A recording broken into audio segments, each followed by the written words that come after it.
Hello students, welcome to Edospark academy. आज हम start करने जा रहे हैं बिजनेस मैनेजमेंट का unit 1, introduction to business management. यह वीडियो सिंपल लैंग्वेज में होगा, इंग्लिश और हिंदी दोनों में, ताकि आप इसे समझ सकें। तो चलिए शुरू करते हैं।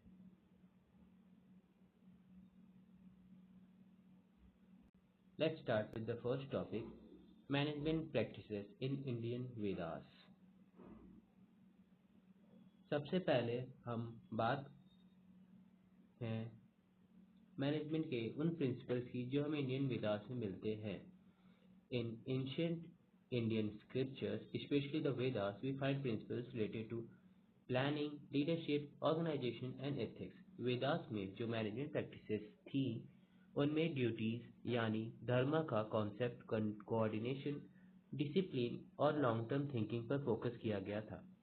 फॉर एग्जाम्पल, इन वैदिक rituals, roles were clearly defined, leaders gave directions, and there was proper coordination among members, which is similar to today's management.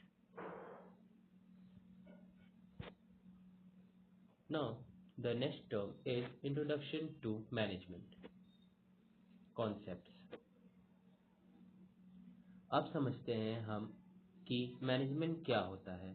Management is the process of planning, organizing, leading and controlling resources to achieve specific goal efficiently and effectively. यानी कि resources का सही तरीके से use करके goal achieve करना, इस process को हम मैनेजमेंट कहते हैं।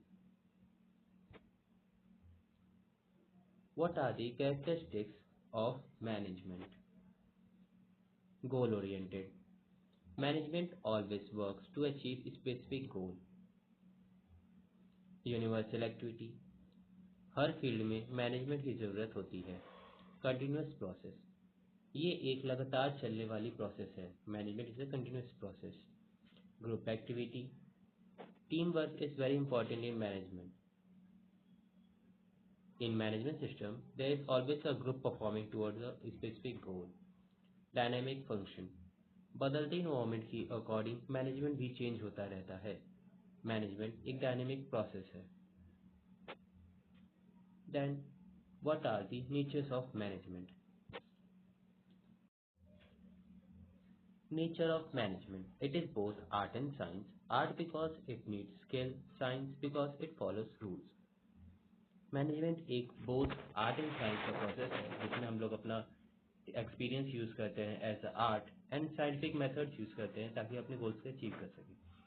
इन्वॉल्व ह्यूमन एफर्ट्स, लोगों के थ्रू काम होते हैं। मैनेजमेंट में ह्यूमन एफर्ट्स इन्वॉल्व होते हैं जिससे कि मतलब कि मैनेजमेंट के अंदर सारे ह्यूमंस काम करते हैं। एक मैनेजमेंट एक ग्रुप ऑफ ह्यूमंस को एक स्पेसिफिक गोल की तरफ प्रमोट करता है। Focus on achieving goal, management का मेन फोकस होता है अचीव गोल्स को अचीव करना। हर एक्टिविटी का टारगेट होता है कि अपने गोल को पूरा करना और उन सभी के साथ ऑर्गेनाइजेशन का जो मेन गोल है उसे पूरा करना। Now what is the process of management? Process of management, the first process of management is planning. सोचना कि क्या करना है। Planning, in planning we plan about what is the goal, how we have to achieve it, from where we have to achieve it, how we have to reach to our goal. क्या करना है, कब करना है, कैसे करना है और क्यों करना है. This is the things we do under planning. Then the second step is organizing.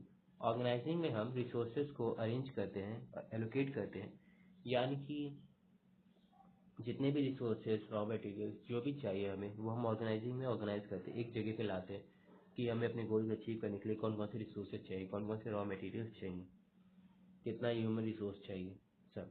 And then the staffing, third is staffing, right लोगों को अपॉइंट करना। In staffing process of management we appoint the right people for the right place at the right time.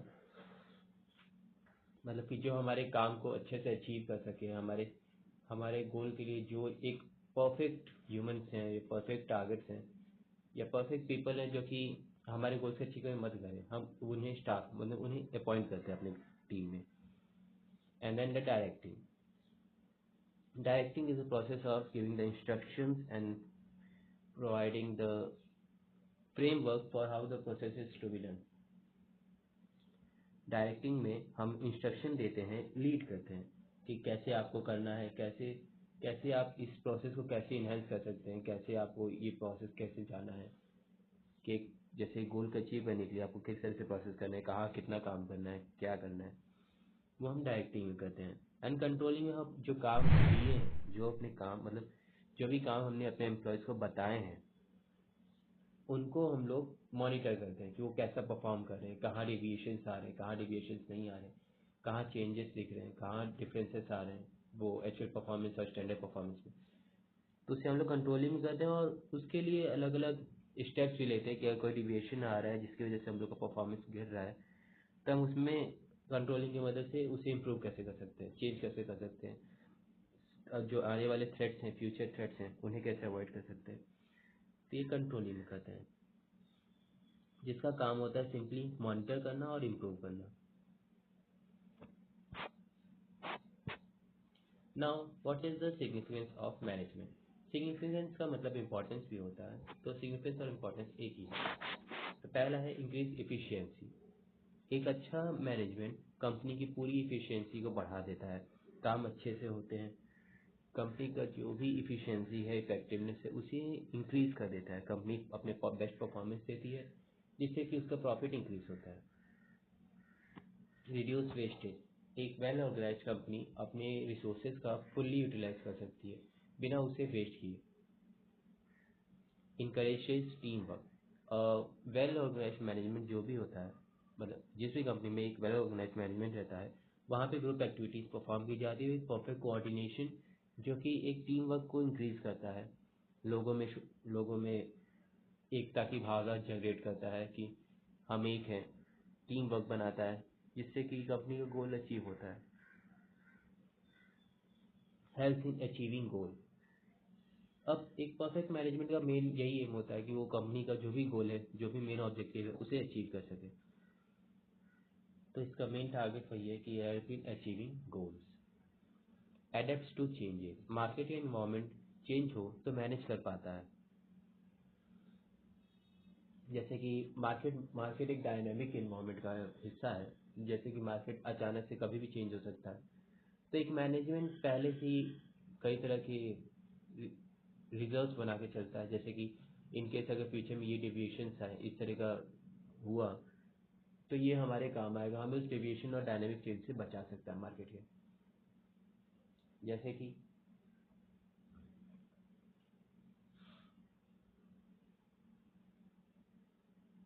कि अगर आपको या फिर resources में आपको मटेरियल कम पड़ रहा है, तो आप पहले से मैनेज, अगर ये आपके पास एक अच्छा मैनेजमेंट है तो आप पहले से उसके लिए तैयार रहेंगे,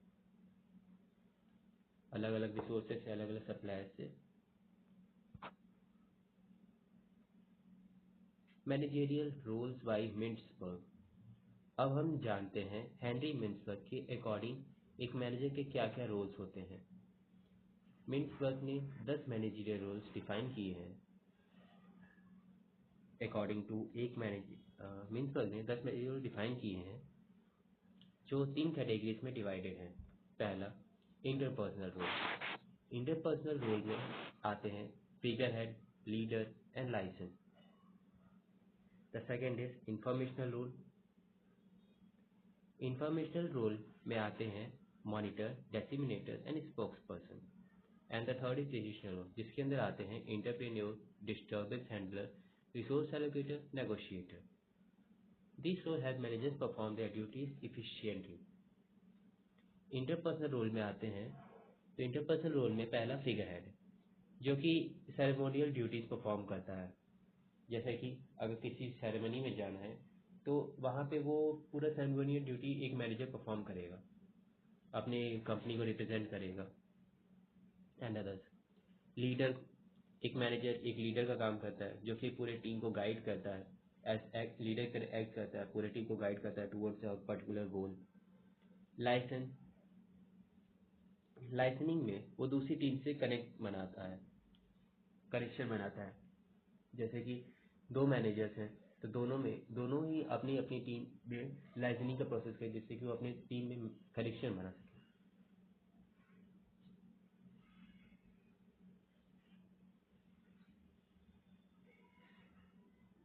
इंफॉर्मेशनल रोल। इंफॉर्मेशनल रोल में आता है पहला मॉनिटर, इंफॉर्मेशन कलेक्ट करना। एज अ मॉनिटर मैनेजर पूरे कंपनी का जो भी उसका फंक्शन परफॉर्म वो कर रहा है उसका पूरा इंफॉर्मेशन कलेक्ट करके अपने पास रखेगा।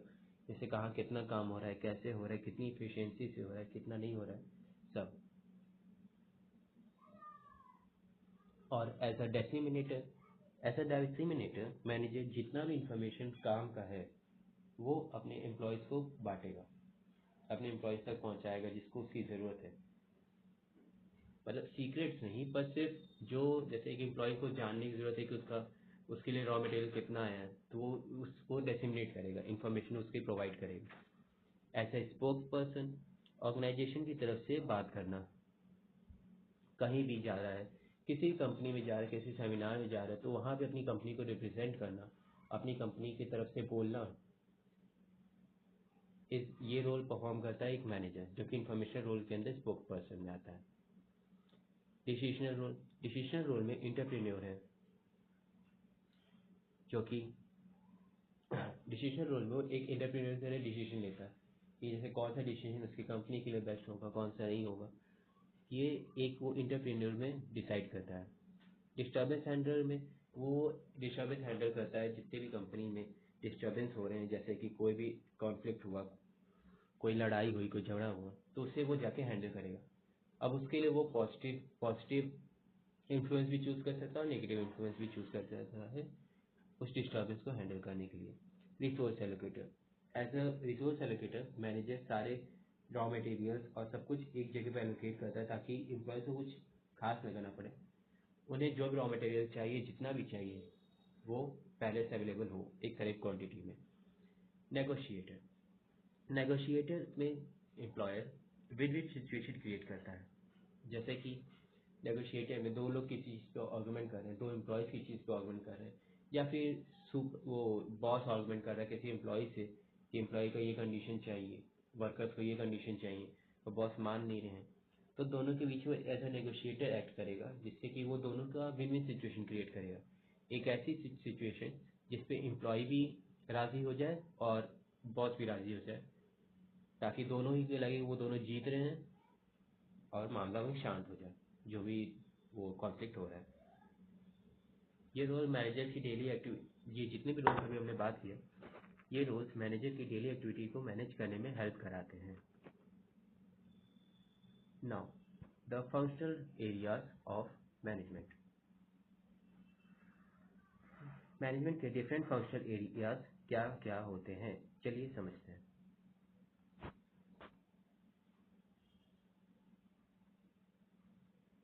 मार्केटिंग मैनेजमेंट प्रमोशन, प्राइसिंग और सेल्स को मैनेज करता है। एग्जाम्पल, एक प्रोडक्ट के मार्केट में कैसे प्रमोट करना है, उसका प्राइस क्या होगा, ये सब डिसाइड करना एक मार्केटिंग मैनेजर का काम होता है। Then financial management budget, investment और प्लानिंग से रिलेटेड होता है। एग्जाम्पल, पैसा कहाँ इन्वेस्ट करना है, कितना बजट होना चाहिए, ये सब एक फाइनेंशियल मैनेजर करता है। फाइनेंशियल मैनेजर का बेसिक काम यही होता है कि वो डिसाइड करता है कि फाइनेंस जो भी इन्वेस्टमेंट है वो कहाँ करना है, कितना फ़ायदेमंद होगा, कहाँ नहीं होगा, ये काम फाइनेंशियल मैनेजर का होता है। Human resource manager recruitment, training और आवर एम्प्लॉयज रिलेशन को हैंडल करता है। एग्जाम्पल, कंपनी में आए लोगों को हायर करना और उनकी ट्रेनिंग देना। ह्यूमन रिसोर्स मैनेजर का मेन काम ये होता है कि वो जितने भी कंपनी में ह्यूमंस को एम्प्लॉयमेंट दे रहा है या फिर हायर कर रहा है, उनकी ट्रेनिंग को, उनके मैनेजमेंट को ह्यूमन रिसोर्स मैनेजर देखता है कि उन्हें कितना कितना पेमेंट करना है, कितना कहाँ पे वो रहेंगे, एंड इन्वायरमेंट कैसा होगा, इस सब का काम ह्यूमन रिसोर्स मैनेजर करता है। Operation management production, quality and logistic देखना। एग्जाम्पल, प्रोडक्ट की क्वालिटी और टाइम पर डिलीवरी इंश्योर करना। Strategic management long term goals और पॉलिसीज बनाना। एग्जाम्पल, कंपनी का फ्यूचर विजन प्लान करना। जैसे कि स्ट्रेटजिक मैनेजर का काम ये होता है ना कि वो स्ट्रेटजीज फॉर्म करता है कंपनी के लिए, कि उसके जो फ्यूचर गोल्स हैं, जो फ्यूचर उसके टारगेट्स हैं, उसे वो कैसे अचीव करेगा। कहाँ से अचीव करेगा, किस क्या प्रोसेस, क्या रूट मैप होगा उसको इस सबको अचीव करने के लिए। और ये जितने भी एरियाज हमने पढ़े अभी, marketing management, financial management, human resource management, operation management and strategic management, ये सभी एरियाज एक ऑर्गेनाइजेशन के सक्सेस के लिए काम करते हैं और ये सभी एरियाज एक ऑर्गेनाइजेशन में होने मस्ट हैं। Development of management thoughts. अब हम समझते हैं कि मैनेजमेंट की थ्योरीज कैसे डेवलप हुई। तो पहला है classical management theory.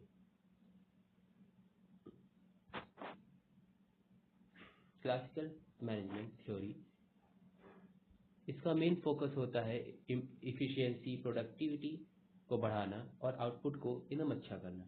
Efficiency and productivity and output of a company को बढ़ाना। पहला क्लासिकल मैनेजमेंट थ्योरी है साइंटिफिक मैनेजमेंट, जो कि F.W. टेलर ने दिया था। टाइम स्टडी और वर्क स्टैंडर्डाइजेशन पर फोकस है। साइंटिफिक मैनेजमेंट का फोकस टाइम स्टडीज पे है और वर्क स्टैंडर्डाइजेशन पर फोकस करता है। एग्जाम्पल, हर काम का बेस्ट मेथड निकालना ताकि प्रोडक्टिविटी बढ़े। साइंटिफिक मैनेजमेंट थ्योरी का मेन फोकस ये रहता है कि वो हर काम का बेस्ट मेथड निकालने की कोशिश करता है ताकि प्रोडक्टिविटी बढ़े और प्रॉफिट इंक्रीज हो। एडमिनिस्ट्रेटिव मैनेजमेंट हेनरी फेल्स ने दिया था, जो कि हेनरी फेल्स के 14 प्रिंसिपल्स ऑफ मैनेजमेंट कहा जाता है। 14 मैनेजमेंट प्रिंसिपल दिए, जैसे division of work, authority and discipline. Henry fails के 14 प्रिंसिपल्स थे। फिर उसके बाद थर्ड क्लासिकल थ्योरी आता है ब्यूरोक्रेटिक मैनेजमेंट। मैक्स वेबर ने दिया था। स्ट्रक्चर, हायरार्की एंड रूल्स पर फोकस करता है, जो कि एग्जाम्पल, एक स्ट्रॉन्ग सिस्टम जहां हर लेवल का रोल क्लियर हो। ब्यूरोक्रेटिक में मेन एक होता है, जैसे कि एक जो भी पर्सन है जिसको अथॉरिटी दी गई है, अथॉरिटी, वो सिर्फ अपने एरियाज पे फोकस करेगा, अपने एरियाज को बेस्ट करेगा, दूसरे के एरिया पे नहीं ध्यान देगा। जो कि स्ट्रक्चर, हायरार्की एंड रूल्स पर फोकस करता है strongly.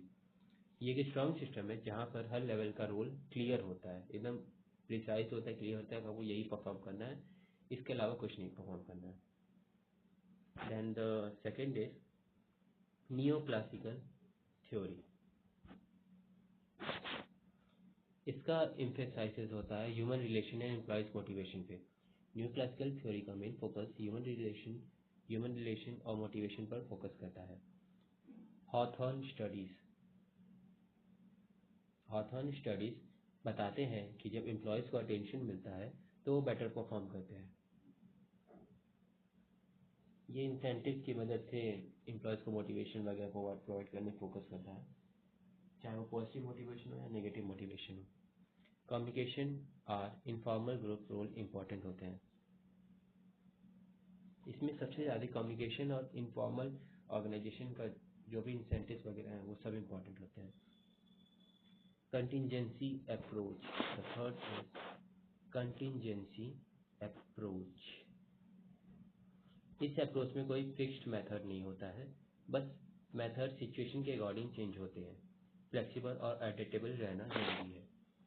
There is no one best way to manage. Management technique should charge depending on the situation. It promote flexibility and situational leadership. Contingency approach कहता है कि जैसे ना कोई भी फिक्स मेथड कभी भी एक मैनेजमेंट को नहीं यूज़ करना चाहिए, क्योंकि मार्केट डायनेमिक होता है, तो उसके अकॉर्डिंग हमें मेथड्स को चेंज करना चाहिए मार्केट के according. The fourth system is system approach.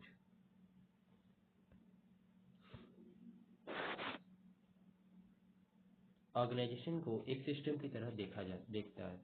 System approach organization को एक सिस्टम की तरह देखता है जिसमें इनपुट, प्रोसेस, आउटपुट और फीडबैक होता है। हर पार्ट दूसरे पार्ट को अफेक्ट करता है।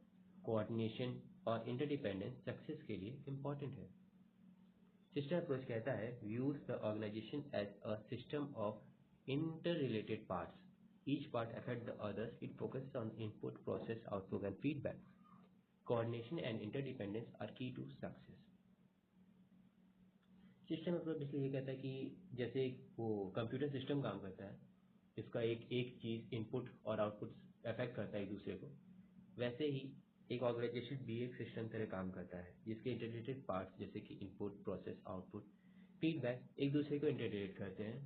एक भी अगर दिक्कत करेगा तो पूरा उसका जो भी इफेक्ट है सब पे पड़ेगा, इनपुट पे ही पड़ेगा, आउटपुट पे ही पड़ेगा और प्रोसेस और फीडबैक पे। तो दोस्तों, ये था unit 1 introduction to business management का फुल एक्सप्लेनेशन। पसंद आए तो लाइक करें, सब्सक्राइब करें और अपने फ्रेंड्स के साथ शेयर करें। एडुस्पार्क एकेडमी में मिलते हैं नेक्स्ट वीडियो के साथ। Happy, thank you, happy.